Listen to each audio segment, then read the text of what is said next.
तो क्या हाल चाल है भाई लोग, सेक्टर एक्स में आपका स्वागत है। आज हम जानेंगे one of the greatest producer in hip hop and the revolutionary artist doctor Dre के बारे में। डॉक्टर ड्रे एक बहुत ही इंपैक्टफुल आर्टिस्ट है, काफी तगड़ा काम है इनका। West coast gangster rap music को डिजाइन ही डॉक्टर ड्रे ने किया है बोल सकते हैं, और हिप हॉप के अब तक के सबसे बड़े प्रोड्यूसर है। टूपाक से लेकर केंड्रिक लमार तक सबके साथ काम किया है डॉक्टर ड्रे ने। वर्ल्ड क्लास रैकिंग क्रू से इन्होंने अपने करियर की शुरुआत की थी और the world's most dangerous group NWA के एक मेन मेंबर थे, और स्नूप डॉग, एमिनेम, 50 सेंट सबके करियर में कंट्रीब्यूशन है डॉक्टर ड्रे का। Even doctor Dre one of the richest person है हिप हॉप में। बीट्स बाय ड्रे इनकी ही कंपनी थी जो फिलहाल एप्पल ने एक्वायर किया है, और इससे ड्रे को $3 बिलियन में से शेयर मिला है। तो कैसे डॉक्टर ड्रे एक लोकल डीजे से इस मुकाम तक पहुंचे, आज हम ये स्टोरी जानेंगे। और ये वीडियो मेरे सभी अंडरग्राउंड प्रोड्यूसर भाई लोगों को मैं डेडिकेट कर रहा हूं। Doctor Dre is an inspiration for all of us. And अगर आप चैनल पे नए हो तो बता दूं मैं आपको कि अपना जो चैनल है वो एक हिप हॉप हब है। आर्टिस्ट की बायोग्राफी से लेकर हिप हॉप से रिलेटेड हर एक कंटेंट के ऊपर हम वीडियो बनाते हैं, तो चैनल को सब्सक्राइब करना मत भूलना। एंड अपना वीडियो जो है वो 3 सेक्शन में डिवाइड होगा। डॉक्टर ड्रे की पूरी बायोग्राफी, इंटरनेशनल हिप हॉप के अपडेट्स और कुछ अंडरग्राउंड आर्टिस्ट को शॉर्ट आउट मिलेगा। अपने भाई जूस फ्राई का गाना हाई एमीवे आ चुका है, चेक मारना। कमेंट सेक्शन में मैं इस गाने की लिंक पिन कर दूंगा। तो जूस भाई को सपोर्ट करना मत भूलना और उनके चैनल को सब्सक्राइब करना। अगर आप हिप हॉप सुनते हो या आर्टिस्ट हो तो मुझसे इंस्टाग्राम पे जरूर जुड़ना। तो इसी के साथ चैनल का इंट्रो करते हैं रोल और शुरू करते हैं डॉक्टर ड्रे की biography. Sector X Entertainment.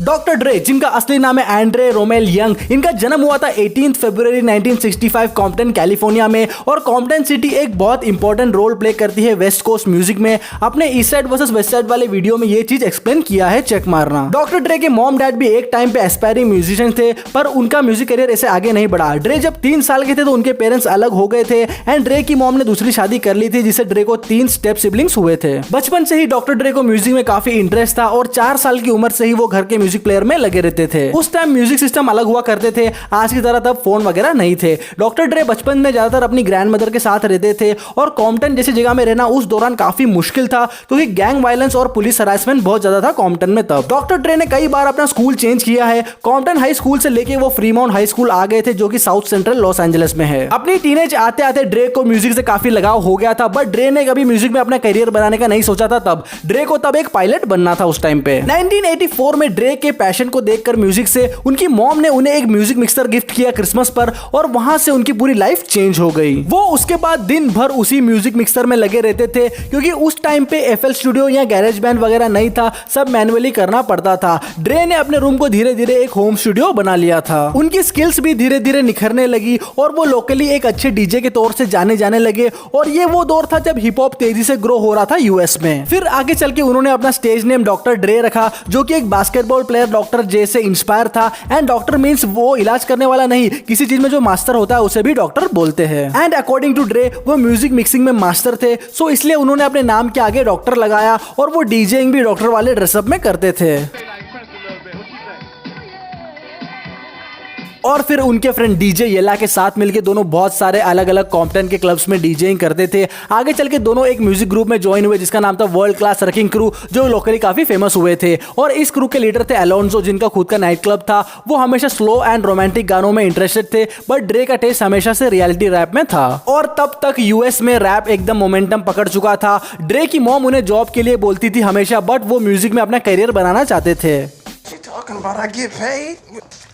$50. So that makes you rich? It's a start. Damn, why you riding me so hard? Now you're gonna have to go to school or you're gonna have to go to work.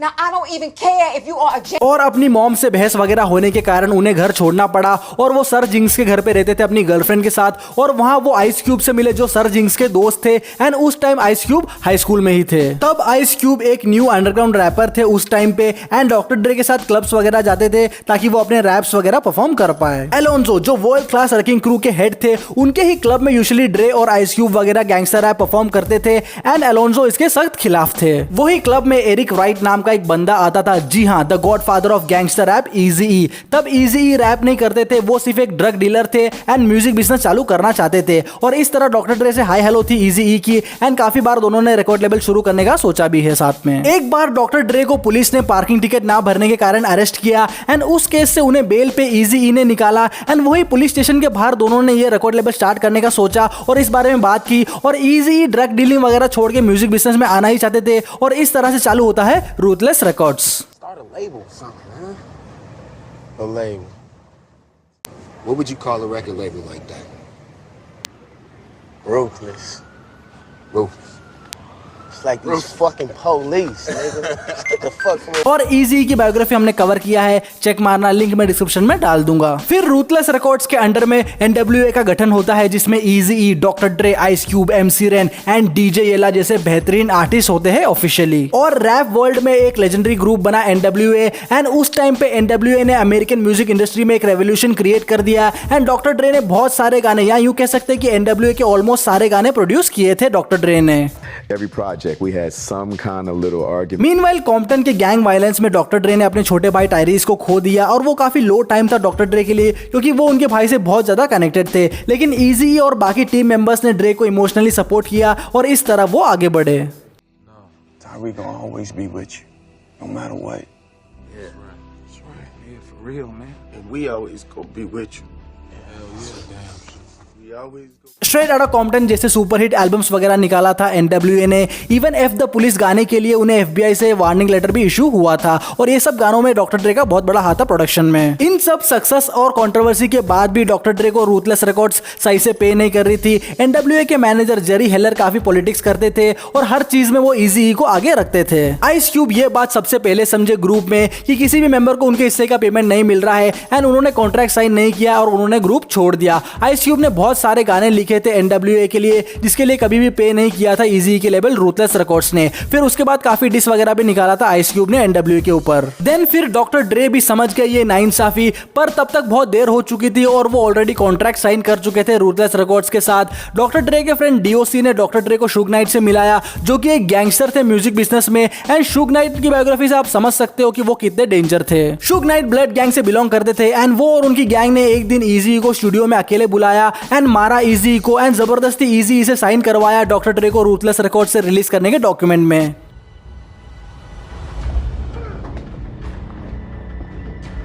वहां से doctor ड्रे और Eazy की rivalry चालू हुई, और उस signature से ड्रे Eazy के लेबल से बाहर आए ऑफिशियली। ड्रे ने शुग के साथ मिलकर ड्रे थ्रो रिकॉर्ड लेबल चालू किया, और वहां से the golden period of west coast hip hop शुरू हुआ। 1992 में डॉक्टर ड्रे ने अपना डेब्यू एल्बम क्रॉनिक निकाला, और ये एल्बम सुपर हिट साबित हुआ, और इवन आज भी उस एल्बम को क्लासिक मानते हैं। डॉक्टर ड्रे ने स्नूप डॉग और टुपाक के साथ भी काम किया, एंड डेथ रो को म्यूजिक इंडस्ट्री का सबसे स्ट्रॉन्गेस्ट लेबल बना दिया था उस टाइम पे। लेकिन डेथ रो में सब मेंबर से लेके स्टाफ तक ब्लड गैंग के थे, एंड रोज स्टूडियो में लड़ाई वगैरह होती थी, और काफी नेगेटिव वाइब था वहां पे। शुग नाइट ने मानो एक हुड ही बना दिया था लेबल को, और इस सब चीजों से परेशान होकर 1996 में डॉक्टर ड्रे ने ये डिसीजन लिया कि वो डेथ रो छोड़ देंगे और खुद का लेबल शुरू करेंगे। डॉक्टर ड्रे कोई गैंगस्टर तो थे नहीं, और उन्हें वैसा एनवायरनमेंट भी चाहिए नहीं था। उनको चाहिए थी शांति, जहां वो सिर्फ म्यूजिक पे फोकस करे।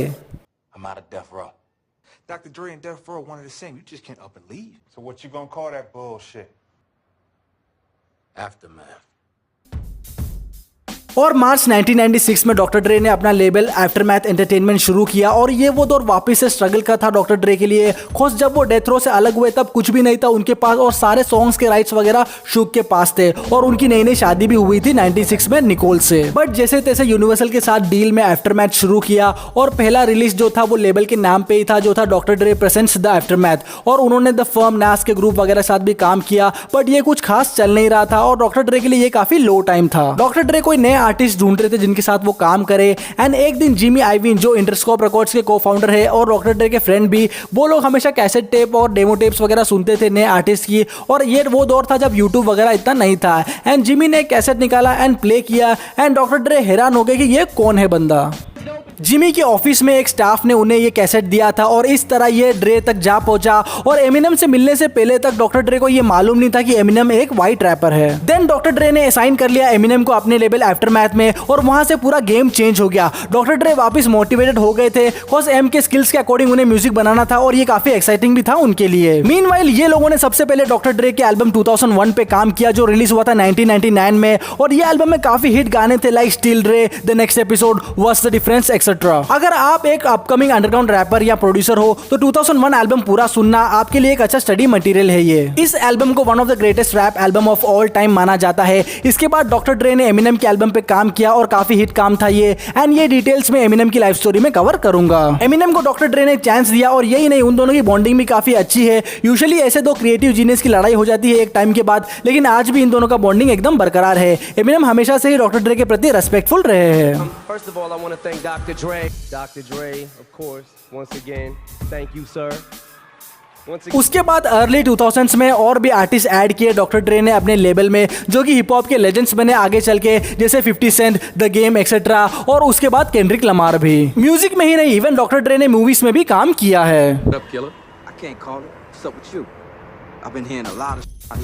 और डिटॉक्स एल्बम अनाउंस किया था डॉक्टर ड्रे ने, जो कि 2 दशक हो गया लेकिन अभी तक रिलीज नहीं हुआ है, क्योंकि डॉक्टर ड्रे कुछ और चीज में लगे हुए थे। जो था 2008 में उन्होंने बीट्स बाय ड्रे लॉन्च किया और हेडफोन बिजनेस में एक रेवोल्यूशन लेके आए। ये इतना पॉपुलर था कि लिल वेन से लेके विराट कोहली तक ये हेडफोन्स यूज करते थे। आगे चल के बीट्स को एप्पल ने खरीद लिया $3 बिलियन में, जिसमें डॉक्टर ड्रे का शेयर $800 मिलियन थे। इससे वो टॉप रिच रैपर्स की लिस्ट में आ गए थे और इवन आज भी वो टॉप 3 रिच रैपर्स की लिस्ट में है। 2015 में डॉक्टर ड्रे ने अपना नया एल्बम अनाउंस किया कॉम्पटन, और उसी साल उन्होंने एनडब्ल्यूए के बाकी मेंबर्स के साथ मिलकर स्ट्रेट आउटा कॉम्पटन मूवी बनाई, जो कि one of the best hip hop movie है टिल डेट। डॉक्टर ड्रे की एक आदत है कि वो जो भी करते हैं अपना बेस्ट करते हैं, चाहे वो म्यूजिक हो, मूवी हो या बिजनेस हो। 2016 में डॉक्टर ड्रे एंड एनडब्ल्यूए को rock and roll hall of fame में इंडक्ट किया गया, क्योंकि ये लोगों ने रेवोल्यूशन किया था पूरे म्यूजिक इंडस्ट्री में और म्यूजिक इंडस्ट्री के बिजनेस करने के तरीके में भी।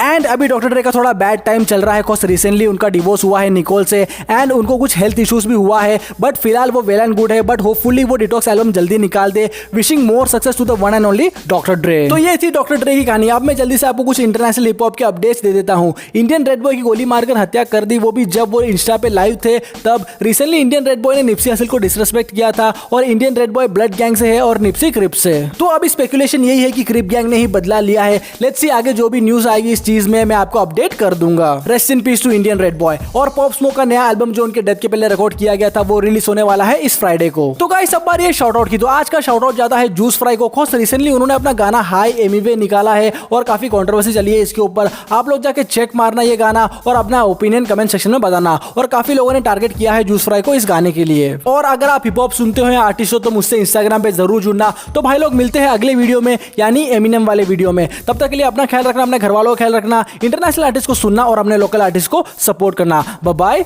Take care. ट्रे की बात 50 तला